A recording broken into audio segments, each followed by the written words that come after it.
Ready when you are. And you No. start speaking. You look at me and then start speaking. Press. It's on. It's done. Yeah. Didn't know. So all this you will cut, yeah? Yeah. All right. Just one cut. Hello, it's Yehuda Tegal, and today we are moving to the fifth condition of personal, professional, social, spiritual development that are based on Rudolf Steiner's instructions from more than 100 years ago, when he put forward his first book about personal development, knowledge of the higher worlds, and then in chapter 5 he lays the foundation for what it takes to really develop in a sustainable way. Now we took these 7 conditions, and transformed them into a practical path of adult education and ongoing professional development. And today the focus is number 5. I just mentioned the previous ones for those who see that one first. The 7 conditions for personal, professional, social, spiritual development are the standards required to transform your life, your normal life, into an exercise of personal development. And these are standards nobody can fully reach, but everybody can strive for from day one. And condition 1 is the commitment for always caring and upgrading your health on all levels, that it's your responsibility, and everybody is different. Condition 2 is the commitment to continuously wake up to the reality of other people from their own point of view, basically methodical empathy. Condition 3 is a commitment to regard what happens in the soul as real. That tables and chairs are real, so are emotions and opinions and desires, and to start to manage them as if it's real. And then you start to see the same in others.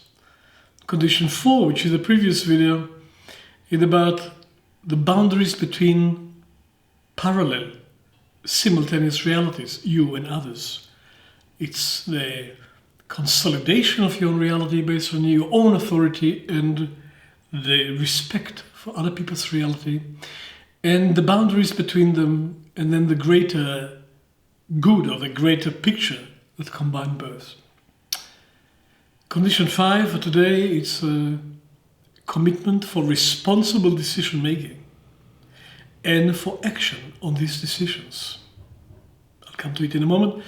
Condition 6 is a commitment for nurturing the soul both individually and collectively with the experience of gratitude. I'll talk about it tomorrow. Condition 7. Put them all together under the title of consistency. Consistency of character, consistency of standards, consistency of principles that govern you individually and collectively. And I'll come to this later. Now, condition 5 is the most challenging one for most people. Out of all the soul faculties that we have, the will is the most mysterious one. We are very conscious about our thoughts and potentially in control of them. We are a bit less conscious, but also conscious about our emotions, because we know when we are emotional, or at least we recognize it a bit later. The will is a mystery, because we intend to do something, we decide to do something, we are motivated to do something. It doesn't mean it gets done, because the actual act of will is unconscious. It becomes conscious when we intend it. It becomes conscious when action happens, but in between we don't know what's going on. And that's why it is challenging to change the power of one's will. And yet, what we do in this life is who we become. We become what we do, like it or not like it. Because everything will come and gone, but the consequences of what we do will remain in 2 ways. The consequence of what we actually do will keep reverberating in the world, through other people, in the world generally, but it also reverberating in us. What I do changes me. You, teachers, I speak primarily to teachers now, the fact that you are doing that changes not just the children, it changes you, consciously or unconsciously, because we are a product of what we do. It's also true that what we do is product of who we are, but it's not static. We can change who we are, some of it through what we do. And therefore, this builds the strength of incarnation, of the strength of doing in this life, what I intend to do in this life. And to develop the will is very powerful and not very straightforward and simple, because intentions are not will yet. So, I have a few parts for this seminar, because I have to deal with individual decision-making process and collective decision-making process. And then I have to deal with acting on decisions. Because deciding something is no guarantee it will happen. Individually and collectively. So it will be a bit longer today. Well, to make a decision, we'll deal first with decision making and then with acting on these decisions. And now I'm talking to the individual. Because for us, for the way we work with personal and social development, becoming a group is not becoming less individual. Becoming a group is to be more. We want both. We worked so hard in evolution of humanity to reach individuality. We are not going to let it go now. But it's antisocial. And we have to learn to be individual and social at the same time. That never happened before. We are the pioneers of that. So a group has to make a decision. The individuals within that group still have to make individual decision about their position in the process of collective decision making. So nothing saves us from individually making decision, other about our individual action, but at least about our position in the group. So let's focus on individual decision making. Every decision I make today will affect tomorrow. Everything I know today, out of which I make a decision, may change tomorrow. We make decisions that will affect more than tomorrow. We make decisions that affect many years. We make decisions about career, affecting the whole life. Decisions about job can affect our whole life. Decisions about location where we live. And the biggest one, decision about relationship, long-term relationship and marriage. And then decision about children. We make decisions today that will affect us in 20, 30, 40 years, often for the rest of our life. How can we know today who will we be tomorrow? In a year time, in 10 years time. Many of us get married. How on earth can you know in your 20s who you and your partner will be in 10 years time? In 5 years time, let alone 20 years time, we still make these decisions. It means that in every decision making there's a bit of prophecy. True prophecy or false prophecy is prophecy, because you have to take a position about circumstances that will affect you in times when the world could change.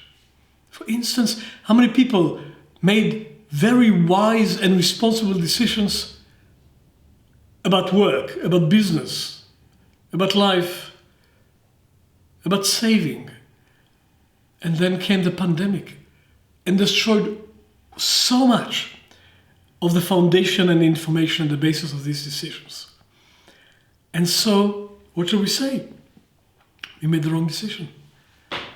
So here's a suggestion of the ethics of decision.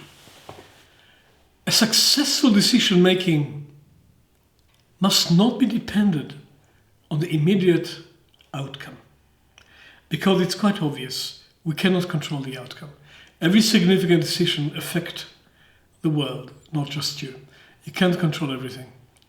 And so, are we dependent for the spiritual reality of our decision on circumstances out of our control? Is this our story?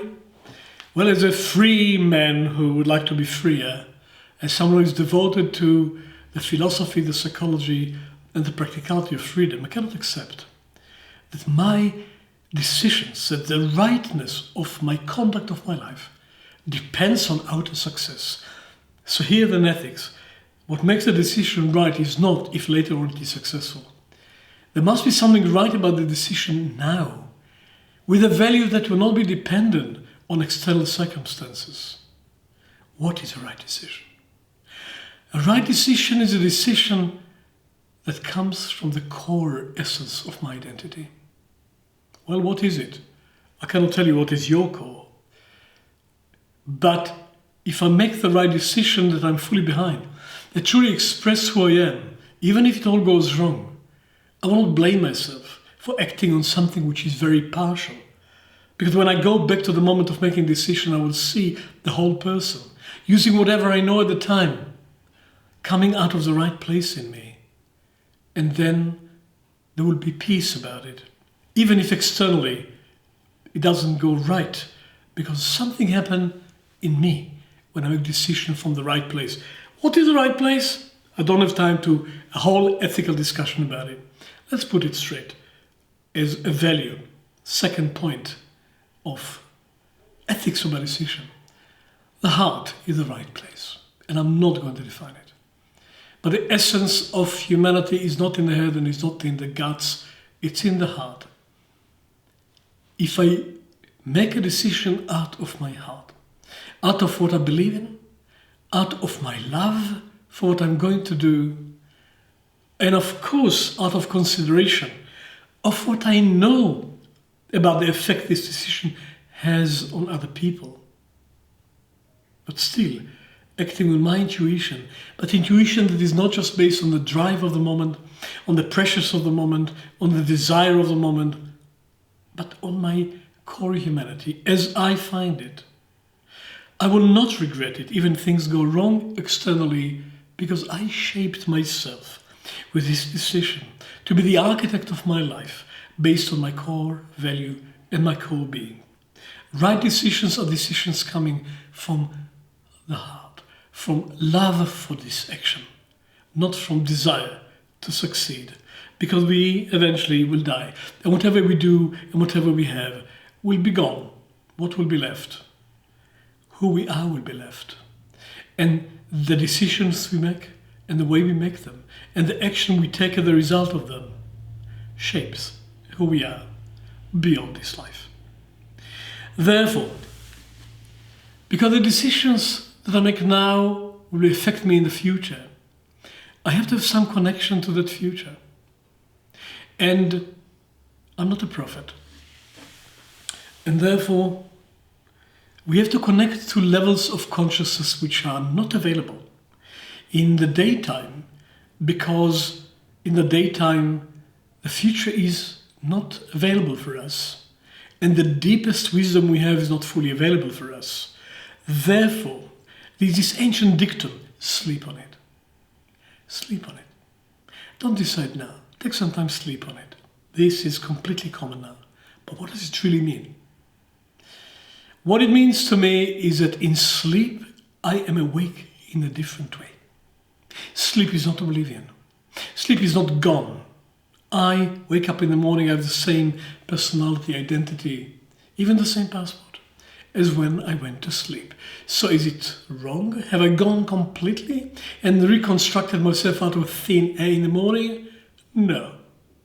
I am consistent. There's a continuation of consciousness, but I don't remember. Sleep is not the disintegration of personality.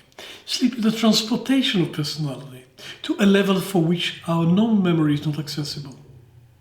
Here is an assumption. In sleep, we are reunited with our greater wisdom, with the greater purpose of our life, with the commonality we have with other people that are also sleeping.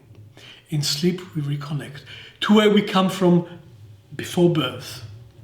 Therefore, sleep was always called death's youngest brother, because there is an element common to sleep and for death. Therefore, we want to use sleep in our decision-making process. So, this is a basic values for individual decision-making. Now, I want to share with you the methodical process of individual decision-making.